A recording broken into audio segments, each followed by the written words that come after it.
আমার কবিতার নাম নরকের কীট। কবি সুবলচন্দ্র বিশ্বাস। 2024 সাল। প্রতিদিনের মতো আজও আমি ল্যাম্পপোস্টের নিচে বসে আছি। উপরে আলো, নিচে অন্ধকার। বেঁচে থেকেও আমার হলো মৃত্যু। কত স্বজন হারানোর বেদনা, শত ছলনার দুঃখ, ভালোবাসা বঞ্চিত আঘাত। হায়রে সত্য প্রেমের নিষ্ঠুর বেইমানি, নৈতিক চরিত্র মনটাকে বদলে দেওয়া, শিয়াল কুকুর হয়ে নিজের জীবনকে অপরের হাতে তুলে দিয়ে খাওয়া।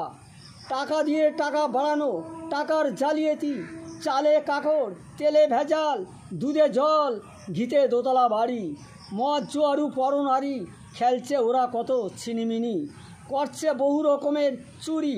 এখন বড় সাধু টিক্কি তিলক রেখে এখন ভগবানকে দেয় ফাঁকি। আড়ালে আছে আল্লাহ ভগবান, দুয়ে মিলেমিশে এক হয়ে হাসে। সত্য কখনো চাপা থাকে না, একদিন ফুল হয়ে ফুটে ওঠে।